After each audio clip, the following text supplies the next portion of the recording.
Scared of Iran's escalating threats, Trump abruptly changes his ceasefire stance within hours, extending it indefinitely. After publicly rejecting an extended truce, Trump's embarrassing U-turn exposes America's vulnerable position on the world stage. Is Trump terrified by Mojtaba's chilling threat to bomb 3 key oil hotspots, aiming to cripple global trade routes forever?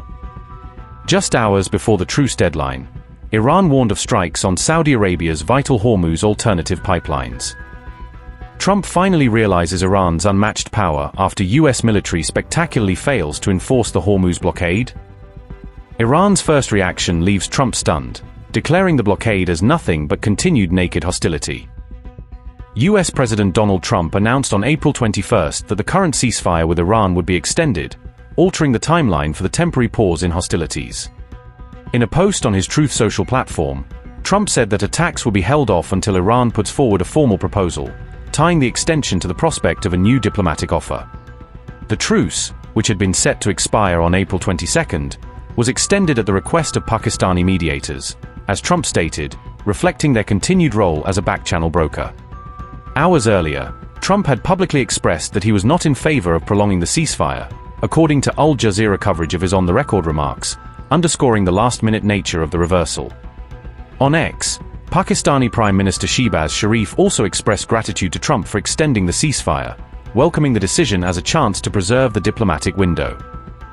Donald Trump said, and I quote, "I have therefore directed our military to continue the blockade and, in all other respects, remain ready and able. And will therefore extend the ceasefire until such time as their proposal is submitted, and discussions are concluded, one way or the other." Iranian leadership did not immediately respond to Trump's announcement of the ceasefire extension, leaving the level of Tehran's engagement unclear in the first hours after the move. However, Iran's Islamic Revolutionary Guard Corps issued a warning that it would respond immediately with force if the United States launches any new attacks, maintaining a posture of high alert. Ibrahim Zolfagari said, and I quote, "Our capable and powerful forces have been in a state of 100% readiness and with their fingers on the trigger for a long time. So that in the event of any aggression or action against Islamic Iran, they will immediately launch a powerful attack on predetermined targets. And teach the aggressive America and the child-killing Israeli regime another lesson, more severe than before." Meanwhile, the U.S. Treasury Secretary has stated that the United States will continue its maximum pressure campaign targeting Iran's financial and energy sectors. The campaign is designed to systematically degrade Iran's ability to generate revenue, move funds through international channels, and repatriate money into its domestic economy. Trump's about-face on the ceasefire came after Iranian officials strongly condemned the U.S. naval blockade on Tehran's ports, which they have described as a major escalation. Before Trump's announcement, Iran's foreign minister had called the blockade an act of war, signaling that Tehran does not view it as a legal or limited enforcement measure. With the maritime siege on Iranian ports persisting, analysts say it remains unclear whether the ceasefire extension will be enough to bring Iran back to the negotiating table or if it will instead harden Tehran's resistance.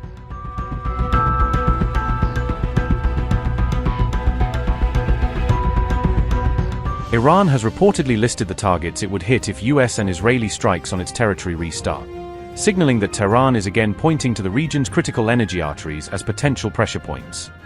Iran's Tasnim News released what it described as an IRGC-linked target list on April 21, as fresh warnings surfaced over how Tehran could respond if the war restarts. The IRGC would reportedly target the Yanbu pipeline system in Saudi Arabia, which is widely seen as a major alternative route for oil exports that bypasses the Strait of Hormuz. Iran's military would also reportedly target the UAE's Fujairah oil facilities and the Bab al-Mandeb Strait, both of which are central to efforts to reroute energy flows away from Hormuz. If Iran were to hit those 3 pressure points, the impact on global crude oil supply could be severe because Yanbu, Fujairah, and Bab al-Mandeb all serve as key alternatives or choke points for international energy shipments. Iran also said it is preparing a decisive and immediate response to any renewed enemy threat, underscoring that its military posture remains on high alert despite the diplomatic track. Major General Abdullahi issued that warning as suspense continued to build over the next round of talks in Pakistan, and over whether Tehran would fully commit to attending. Major General Ali Abdullahi said, and I quote, "Today, the heroic nation of Iran is proud of the authority, preparedness, and all-round strategic capabilities of the IRGC and other forces of the defenders of the homeland. which have driven the Zionist enemy and terrorist America to desperation and exhaustion with deadly and destructive missile and drone strikes and forced them to call for a desperate ceasefire. The people of Iran have not abandoned their support for the armed forces with their enthusiastic and widespread presence in the squares and streets. The brave armed forces of Iran, together with the noble and surprising government and nation of Iran, are united in full compliance with the measures of the Supreme Commander-in-Chief, preparing decisive and immediate responses to the threats and actions of the enemy. The armed forces, with a superior hand, did not allow the false and delusional President of America to abuse and make false narratives about the situation in the field and the conditions of silence in the military battle, especially in the management and control of the Strait of Hormuz, and they will respond appropriately to any violation of the covenant.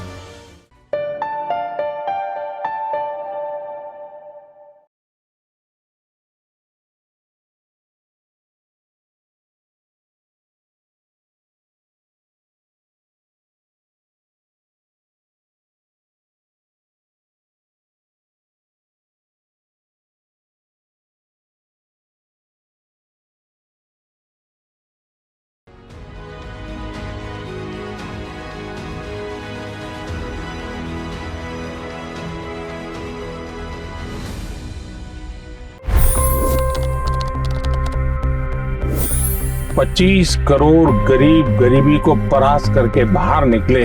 For the good of our nation, let's work together and let's truly make America great again. The fastest news breaks. Requested PM saying that we will have to speak to Putin and to Zelensky.